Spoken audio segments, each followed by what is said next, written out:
Hey, since some of you might be having a bit of a bad week this week, you might be feeling a little bit ranty. Who loves a good rant? It's me. So, I thought we'll talk about some theories that I hate. I just don't like them, okay? I disapprove. So, let's get into it. The first one I want to kick off with is that Quentyn isn't dead. Quentyn Martell joins the story quite late. He has been on a bit of a journey himself, though. We see from his point of view, he has been sent by his father with this supposed pact that was made for Arianne to marry Viserys, but Viserys has died, so he's hoping Quentyn can marry Dany. So Quentyn is sent off with this pact, and his companions, loses a few on the way. It's quite sad. He faces some fears on the battlefield, reaches Dany, gets to speak to her, and it's like, dude, you're too late. I'm already, promised to marry his daughter and fix these things in Marine. Then she does a disappearing act from Black's pit when it opens and everything just goes to... So, Quentyn is then left, what am I going to do? I can't go home empty-handed. Also gets accused of poisoning strong Belwas, but is ultimately decided, his dad's like, okay, so I don't think you did it. You're probably best just going home, kid. And Quentyn and his companions are still like, I can't go home empty-handed. This is what we come here for. If I go home now, then everyone I've lost on my way is for nothing. This is all for nothing. And what's going to become of Dorne if we don't get this girl on our side?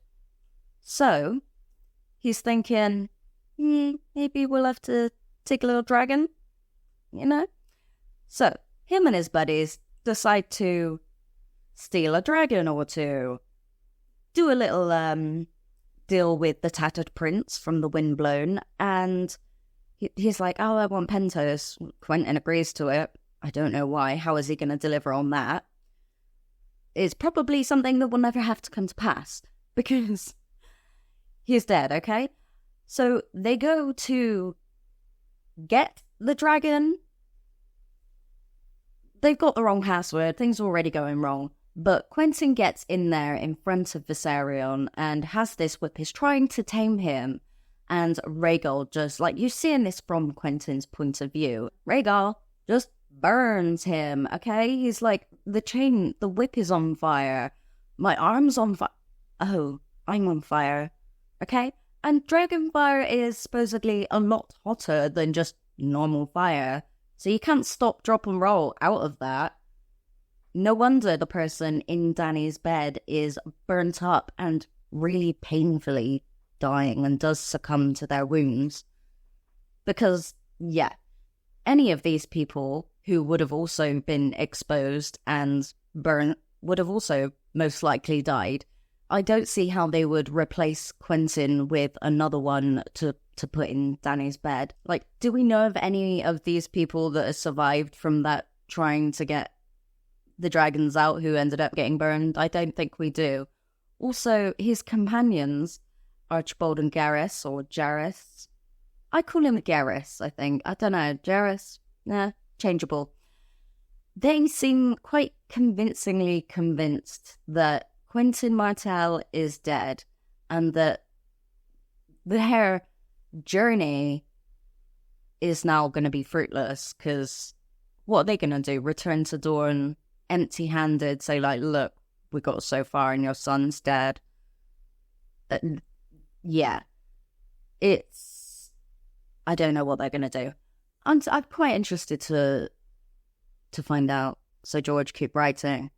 But yeah, I don't think Quentyn is alive. What would be the purpose as well of keeping Quentyn alive in the story? What's he going to be doing? Sneaking around the pyramid, freeing people? He seems like it would be really cool to read that from his point of view. He seems like he would be terrified, but ballsy enough to do it. I just don't think it's plausible. And also, that's just another character that George is going to have to write. It's already a Myronese knot, okay? We don't need to be adding extra storylines. killing Quentyn and that being a sad story, I think George, you're done and dusted there, okay? And you can include the other characters from somebody else's point of view. Hopefully, Barristan's, maybe then Tyrion's. Who knows? Maybe even Victorians, because they're all in Marine. Well, that is why I don't like that theory, okay? I disapprove. I think Quentyn is dead. I'm sorry.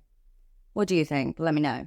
Another theory I don't like is that Roose Bolton is a vampire or some kind of long-living creature whose skin changes. We get these weird, mysterious vibes from him because he has these, like, cold, grey, colourless eyes. He's so pale. He does leeching, which is like, ooh, blood. And, you know, it's quite fitting to be creepy with his, you know, flayed man Bolton sigil. Yeah, I can see why people would come to silly little theories like this, but quite frankly, to me, it is just silly.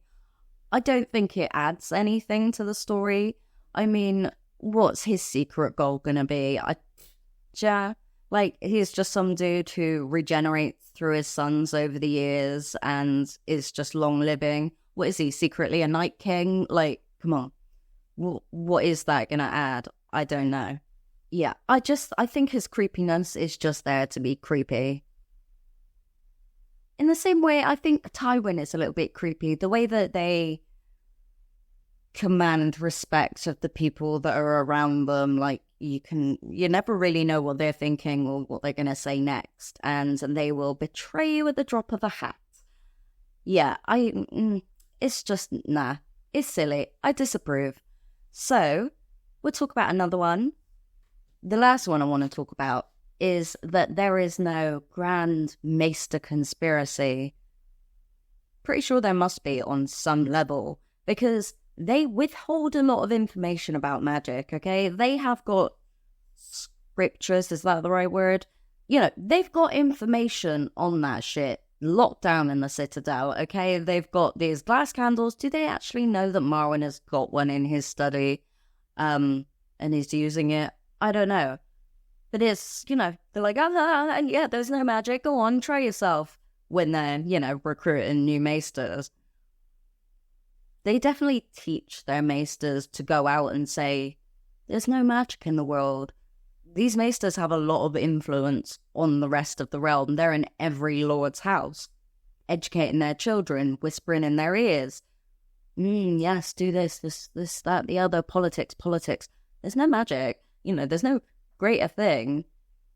But there clearly is, because Marwyn's lit that candle and also fears for his life because he thinks his peers do not like what he is doing that much. He knows he's disliked generally, but the fact that he's like, yeah, I hope I don't get any poison in my porridge is just, you shouldn't worry about that from your co-workers. They obviously think that he is dabbling in something he is just forbidden from. So, why is it forbidden? They have had a lot of influence over the Targaryen kings as well, over the history. They are the ones that have the monopoly on the dragons, you know, the big scary things that have a bit of magic about them. So, yeah, it would make sense that the maesters are like, yeah, let's keep them in check as much as we can and downplay it. Push it down. So that they can spread the word that they want to. What they got locked up down in the Citadel, because they've got some information. I don't know. There's definitely something going on. I don't trust them. Marwyn doesn't trust them.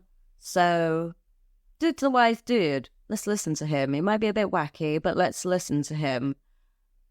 Something's going on. And, yeah, those are the theories we're going to talk about today.